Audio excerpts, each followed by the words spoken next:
Hey guys, movie सेनपाई की नई video में आप सभी का स्वागत है, जहां आज हम डिस्कस करेंगे जुजुत्सु काइसेन सीजन 2 एपिसोड 23 की सभी डिटेल्स को।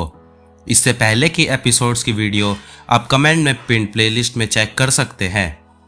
एपिसोड की शुरुआत में यूकी सोचती है मुझे किसी भी तरह लोरे के मूव के लिए टाइम निकालना होगा, और तब वो कहती है गेटो, तुम्हें वो बात याद है जहां पर मैंने तुम्हें बताया था कि वो हम दुनिया कैसे क्रिएट कर सकते हैं जहां कोई कर्सेस नहीं होंगे।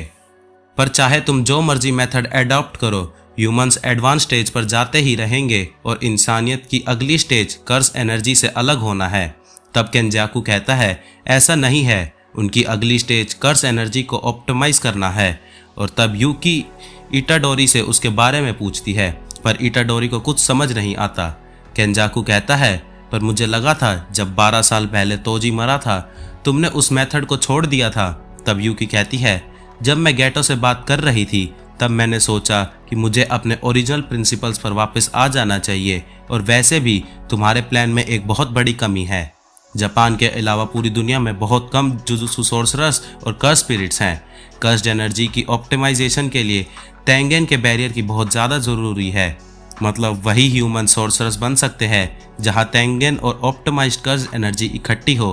तो इसका मतलब उसी कंट्री के लोग सोर्सरर्स बन सकते हैं जहां तेंगेन का बैरियर और ऑप्टिमाइज्ड कर्स एनर्जी इकट्ठी हो, और वो जगह जापान है। मतलब जापान में एकदम बहुत सारी कर्स्ड एनर्जी आ जाएगी, और ये देखकर दूसरी कंट्रीज चुप नहीं रहेगी। ह्यूमन बींग्स एक एनर्जी के सोर्स हैं। तुम इमेजिन कर सकते हो कि इससे दुनिया में क्या होगा, और अगर ऐसा हो गया तो दुनिया वैसी नहीं बन पाएगी जैसा मैंने सोची थी। केंजाकू कहता है तो क्या हुआ, वैसे भी मेरा ऑब्जेक्टिव तुमसे अलग है। मैं एक ऐसी दुनिया नहीं बनाना चाहता जहां कर्स स्पिरिट्स ना हो, और ना ही एक ऐसी दुनिया बनाना चाहता जहां शांति हो।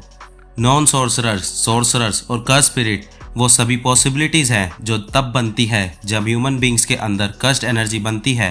पर फिर भी ह्यूमंस इससे ज़्यादा भी बहुत कुछ कर सकते हैं, पर ह्यूमंस में इससे ज़्यादा पोटेंशियल है। मैंने उसी को बाहर लाने की कोशिश की, पर वो भी काम नहीं किया, और जो मैंने क्रिएट किया वो मेरे खुद के पोटेंशियल से भी आगे नहीं बढ़ पाया। तो अब मुझे एक ऐसी चीज़ क्रिएट करनी चाहिए जो कि तबाही मचा सके, और उसे मैं खुद भी कंट्रोल ना कर पाऊँ। और उसके लिए मैंने पहले ही कर्स एनर्जी को एक्सट्रैक्ट कर लिया है, जिससे यूकी शॉक हो जाती है और यूजी से पूछती है कि माहितो कहाँ गया, जो कि सोल्स को मैनिपुलेट कर सकता है। तब इटाडोरी कहता है उसे तो पहले ही इसने एब्जॉर्ब कर लिया है, जिसे सुनकर यूकी शॉक हो जाती है। और तब हम देखते हैं केंजाकू माहितो की आइडियल ट्रांसफिगरेशन टेक्निक को यूज़ करता है, और उससे एक पैटर्न बनता है जो कि पूरे आसमान में छा जाता है। तब यूकी कहती है क्या ये तेंगेन का बैरियर है, पर नहीं, ये तो टेक्निक को लॉन्ग रेंज से एक्टिवेट करने के लिए है। तब केंजाकू कहता है मैं तुम्हारा थैंक यू करना चाहता हूँ इटाडोरी। जब भी कोई कर्स स्पिरिट कर्स मैनिपुलेशन टेक्निक की मदद से एब्जॉर्ब की जाती है तब उसकी टेक्निक की क्वालिटी और ज़्यादा नहीं बढ़ती है। पर माहितो तुम्हारे साथ फाइट के दौरान पहले ही बहुत ज़्यादा ग्रो कर चुका था, और मैं चाहता था कि जोगो भी ऐसे ग्रो कर पाए, पर इसका कोई फ़ायदा नहीं है। यूकी पूछती है आखिरकार तुमने क्या किया है। तब केंजाकू कहता है मैंने आइडल ट्रांसफिगरेशन को उन 2 टाइप के नॉन सोर्सर्स पर डिस्टेंस से एक्टिवेट किया है जिन्हें मैंने पहले से ही मार्क किया हुआ है। और तब हमें फुशिगुरो की बहन दिखाई जाती है जिसे केंजाकू ने मार्क किया हुआ था। तब केंजाकू कहता है यहाँ पर कुछ लोग हैं जो कि इटाडोरी की तरह हैं जिन्होंने कर्स्ड ऑब्जेक्ट्स को खा रखा है, और कुछ लोग जुनपे की तरह हैं जिनके पास टेक्निक तो है पर उनका ब्रेन सोर्सरी नहीं कर सकता, और मैंने उन दोनों के ब्रेन्स को सोर्सरी पर सेट कर दिया है। और सबसे पहले मैंने उन्हें इस वेसल की तरह स्ट्रेंथ दी है, और उसके बाद कर्स टेक्निक यूज़ करने की कैपेसिटी दी है। और जब मैंने इस रस्सी की गांठ को खोल दिया है, इसका मतलब ये है कि मैंने कर्स ऑब्जेक्ट की सील को तोड़ दिया है। कुछ लोग ऐसे हैं जो कि मार्किंग के टाइम मेरी कर्स एनर्जी की वजह से बेहोश हो गए थे, पर अब वो जल्दी ही उठने वाले हैं। अब मैं उन्हें और भी कर्स एनर्जी के बारे में समझाना चाहता हूँ, जिसके लिए मैं उन लोगों को आपस में लड़वाऊंगा। वो बच्चे और वो कर्स ऑब्जेक्ट्स हैं जिन्हें मैंने ध्यान से सिलेक्ट किया है, और तुम ऐसे सोच सकती हो कि बहुत सारे बुरा इटाडोरी एक साथ रिलीज कर दिए गए हो। तब यूकी कहती है तुम्हें ह्यूमंस के बारे में समझ नहीं आ रहा। क्या तुम्हें लगता है वो एक दूसरे को मारेंगे क्योंकि उन्हें पावर चाहिए? तो केंजाकू कहता है ये सब कुछ उनके लिए ऑर्डर है, वैसे भी मैं उन्हें इस तरह उनकी सोच पर नहीं छोड़ सकता, तो इसलिए तुम्हारा क्वेश्चन बिल्कुल बेकार है। तब यूकी इटाडोरी से कहती है ये मेरा दिमाग खराब कर रहा है, चलो इसे मारते हैं। पर इटाडोरी हिल नहीं पा रहा था। तभी हम देखते हैं उरामे की टेक्निक हट जाती है। वो कहता है ये क्या हुआ? उरामे कहता है मैंने अपनी बॉडी को ठीक करने के लिए रिवर्स कस टेक्निक का यूज़ किया था, पर लगता है मुझ पर पॉइजन से हमला किया गया है। तब चोसो कहता है मेरी पियर्सिंग ब्लड टेक्निक में तो ब्लड का ही यूज़ है, जिसका मतलब उसमें पॉइजन है। तब निशिमिया कहती है तुम्हें रुकना होगा क्योंकि हमारे पास मे का सपोर्ट नहीं है और इनके पास और भी सपोर्ट हो सकता है।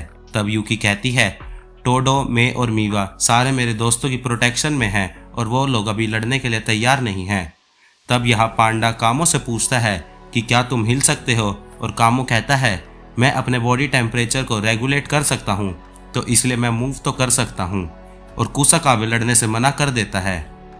तब केंजाकू कहता है मेरी बात खत्म नहीं हुई है, मैंने जो कर्स ऑब्जेक्ट उन लोगों को दिए हैं वो उन सोर्सरर्स के हिस्से हैं जिनके साथ मैंने पिछले 1000 साल में कॉन्ट्रैक्ट बनाए हैं, पर मैंने सिर्फ उन सोर्सरर्स के साथ कॉन्ट्रैक्ट नहीं बनाए थे, पर जैसे ही मैंने इस बॉडी पर कब्जा किया तब वो सारे कॉन्ट्रैक्ट कैंसिल हो गए। ये इस दुनिया का फ्यूचर है। और तब केंजाकू गैटो की कर्स मैनिपुलेशन टेक्निक को एक्टिवेट कर देता है और बहुत सारे कर्स स्पिरिट्स को आज़ाद कर देता है। चारों तरफ कर्स स्पिरिट्स आ जाती हैं। तब केंजाकू इटाडोरी को प्रिज्म रेल्म दिखाते हुए गुड बाय कहता है। इटाडोरी गोजो का नाम लेकर चिल्ला रहा था, पर केंजाकू सोचता है अब ये देखने में मजा आएगा कि इसके आगे क्या होगा। तो क्या तुम सुन रहे हो सुकुना, सोर्सरी की गोल्डन एज दोबारा आ रही है। हयान आरत दोबारा से शुरू होने वाला है और वो वहाँ से चला जाता है। और तब हमें दिखाया जाता है कि शिबुया के बारे में हर न्यूज़ चैनल पर दिखाया जा रहा है, पर आम लोगों का इस पर कोई भरोसा नहीं था। सारी सिक्योरिटीज एजेंसी इसको लेकर काफ़ी परेशान थी। यहाँ 5 मिलियन सिटीजन्स को बाहर निकालने का प्लान बनाया जा रहा था, पर किसी का इसका रीज़न नहीं पता था। न्यूज़ चैनल पर इसे नेचुरल डिजास्टर की तरह दिखाया जा रहा था। तब हमें बताया जाता है कि शिबुया में 10 मिलियन से भी ज़्यादा कर्स स्पिरिट्स को रिलीज़ किया गया है और सिक्योरिटीज एजेंसी परेशान थी कि वो आम लोगों को इसके बारे में कैसे बताए। इस वजह से येन की वैल्यू भी कम होती जा रही थी। सिक्योरिटी एजेंसीज को लोगों को कर्स स्पिरिट्स के बारे में बताने को कहा जाता है और उन्हें सिर्फ ये बताना है कि कर्स स्पिरिट सिर्फ टोक्यो में ही है, ताकि टोक्यो में ज़्यादा से ज़्यादा लोग डर के मारे कर्स एनर्जी रिलीज करें, जिससे कि सारी कर्स स्पिरिट सिर्फ टोक्यो में ही रहे। तब हम देखते हैं जो लोग न्यूज़ बता रहे थे कर्स स्पिरिट्स उन पर हमला कर देती है। तभी एक कर्स स्पिरिट एक घर पर भी हमला कर देती है।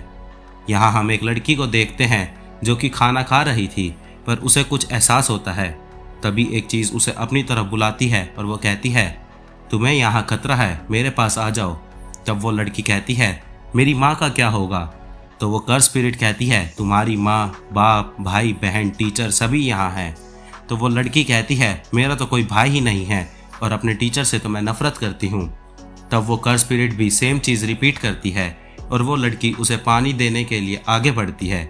जैसे ही वो उसके पास चल रही थी और वो उस शॉप से बाहर निकलती है, एक कर्स स्पिरिट उस पर हमला करती है, पर तभी यूटा वहाँ आकर उस कर्स स्पिरिट को मार देता है और कहता है मैंने तुम्हें डराया तो नहीं ना, क्या तुम ठीक हो? तुम्हारे मॉम डैड कहाँ पर है? तब वो लड़की कहती है मुझे नहीं पता। यूटा सोचता है ये तो इंडस्ट्रियल एरिया है तो यहाँ कोई नहीं रहता होगा और कहता है लगता है तुम बहुत दूर से आई हो। वो लड़की इस पर हाँ कहती है। पीछे वो कर्स स्पिरिट दोबारा उठने लगती है कि रीका उसे बिल्डिंग पर पटक देती है। तब यूटा उसकी आंखें ढकते हुए कहता है रीका तुम्हें ऐसा करने की जरूरत नहीं थी। तब यूकी इटाडोरी से कहती है मुझे माफ़ करना कि मैंने तुम्हें उस टाइम पर कुछ नहीं करने दिया, क्योंकि मुझे लगा उस सिचुएशन के हिसाब से हमें थोड़ा वेट करना चाहिए और सोच समझकर अपनी चाल चलनी चाहिए। तो अब तो समझ आ गया ना कि मैं तुम्हारी साइड नहीं हूँ, बल्कि मैं तो एक मामूली सी अप्सरा हूँ जो चाहती है कि इस दुनिया में कर्स स्पिरिट्स ख़त्म हो जाए, पर यह बात मेरी गलतियों को नहीं छुपा सकती।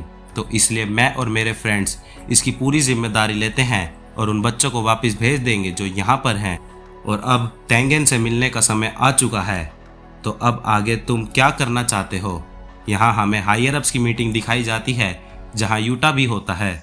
तब यूटा कहता है मुझे इसकी ज़रूरत नहीं है, तो चलो पॉइंट पर आओ, और तुमने देख ही लिया होगा कि मैं ऑर्डर्स को मानता हूँ।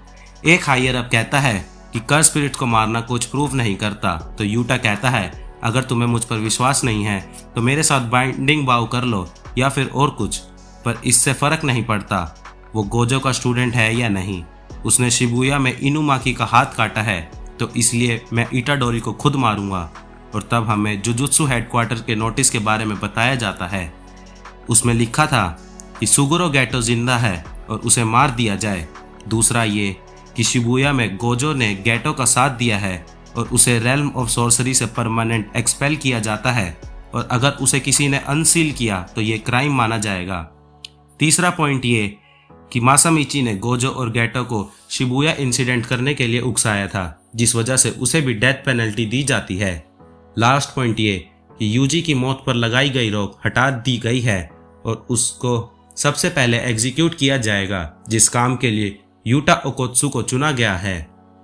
तब हम देखते हैं कि इटाडोरी एक सुनसान ब्रिज पर खड़ा था और सुबह होते ही एक जोरदार ताली मारता है। वहां पीछे पानी में मौजूद कर्स स्पिरिट्स बाहर आ जाते हैं और इसी के साथ 23 एपिसोड्स के साथ जुजुत्सु काइजन का शिबुया आर्क यानी सीजन 2 कंप्लीट हो जाता है। इसी के साथ जुजुत्सु काइजन का सीजन 3 कलिंगेम आर्क भी अनाउंस हो चुका है, जहां फिलहाल इसकी कोई डेट कंफर्म नहीं है। इन 6 महीने तक साथ बनाए रखने के लिए शुक्रिया, और अगर आप ऐसे ही और एनिमे या फिर पॉप कल्चर कंटेंट देखना चाहते हो तो चैनल को सब्सक्राइब कर लेना। एक्सप्लेनेशन पसंद आई हो तो इस वीडियो को लाइक करना मत भूलना।